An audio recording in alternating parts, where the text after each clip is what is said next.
Bermuda triangle एक ऐसा नाम जिसके विषय पे अगर लोगों को बात करने के लिए कह दिया जाए तो चर्चाएं खत्म नहीं होती हैं। लेकिन रीज़न ये भी है कि किसी को इसके बारे में बहुत कुछ पता भी नहीं है। आज तक कोई ये नहीं समझ पाया कि बरमूडा ट्रायंगल क्या है, क्यों है और कैसे है। तो एक बार फिर से आप सभी का स्वागत है हमारे इस नए वीडियो में। और आज की इस वीडियो में हम बरमूडा ट्रायंगल की गहराइयों तक जाएंगे और पूरी तरह से जानने की कोशिश करेंगे कि आखिर बरमूडा ट्रायंगल क्या है। दोस्तों, वैसे तो लोग कहते हैं कि हमारी दुनिया में ऐसे कई सारी जगह मौजूद हैं जहाँ पे कई सारे गहन राज दबे पड़े हैं। कुछ लोगों का ये भी कहना है कि बहुत सारी अनजान शक्तियाँ भी हैं जो अजीब अजीब वारदातों को अंजाम देती हैं। लेकिन ये बात ट्विस्ट करके वहाँ पे आती है क्योंकि विज्ञान जो है ना, साइंस, जिस पे हम बहुत ज़्यादा ट्रस्ट करते हैं, साइंस भी इस चीज़ के बारे में बहुत ज़्यादा टिप्पणी करने को तैयार नहीं है, बहुत ज़्यादा इसके बारे में बताने को तैयार नहीं है कि बरमूडा ट्रायंगल क्या है।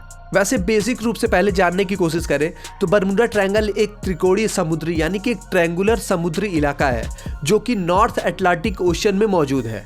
वैसे ये ट्रायंगुलर इलाका जो है वो बरमूडा द्वीप, रिको और अमेरिकी राज्य फ्लोरिडा के अंदर बनी हुई है। इन त्रिकोणीय इलाकों को राक्षस का त्रिकोण कहते हैं वहाँ के लोग। अब आती है सबसे खतरनाक बात कि आखिर ये है क्या। वैसे तो लोगों का कहना है कि इस ट्रायंगुलर इलाके में आने वाले सारे जहाज बहुत ही रहस्यमयी तरीके से गायब हो जाते हैं और गायब हो जाने के बाद उनका कोई पता भी नहीं चलता।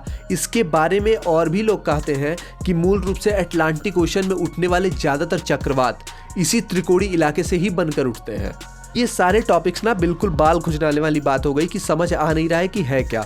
कुछ लोग ये भी कहते हैं कि पैरानॉर्मल एक्टिविटीज़, साइंस इस पे ट्रस्ट नहीं करता है, लेकिन लोग जरूर कहते हैं कि पैरानॉर्मल एक्टिविटीज़ की वजह से भी यहाँ पे ये सारी घटनाएं देखने के लिए मिलती हैं।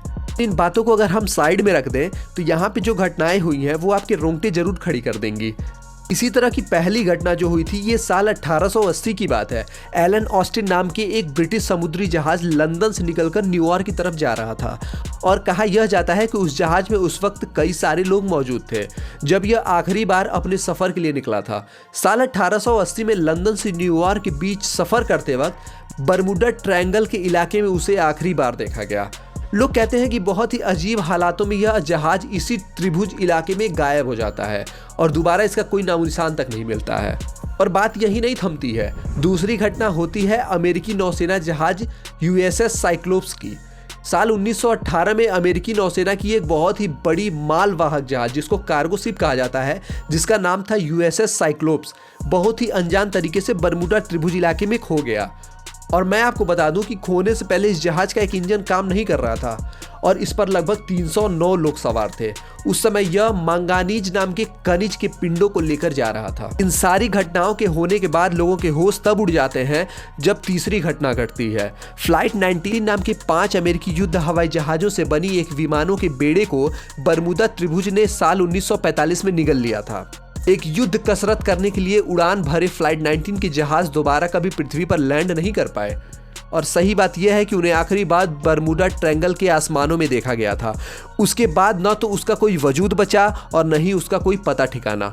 और यहाँ पर एक और अजीब बात है कि फ्लाइट 19 को खोजने के लिए भेजा गया एक बचाव प्लेन भी इसी बरमूडा क्षेत्र में बहुत ही अनजान तरीके से गायब हो गया था।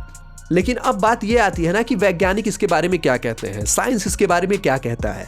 वैसे तो इस इलाके के बारे में आज भी कई सारे शोध चल रहे हैं, कोई क्लियरली कुछ बता नहीं पा रहा है, परंतु इसको लेकर कई सारे वैज्ञानिकों का अलग अलग मत है, अलग अलग वोटिंग है, अलग अलग ओपिनियन है।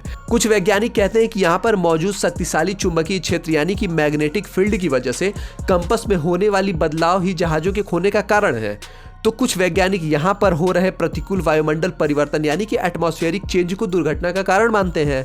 लेकिन रीज़न है क्या? वैसे ध्यान देने वाली बात यह भी है कि इस एरिया में, इस क्षेत्र में ज़्यादातर मौसम खराब ही रहता है, तो हो सकता है शायद इसी वजह से जहाज खो जाते हो।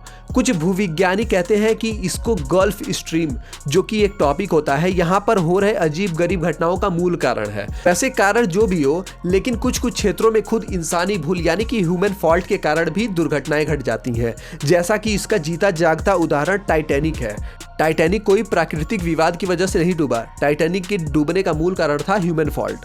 दोस्तों, इस विषय पे बहुत ज़्यादा कुछ नहीं कहा जा सकता है क्योंकि यह एक बहुत ही गुप्त और रहस्यमयी मिस्ट्री है।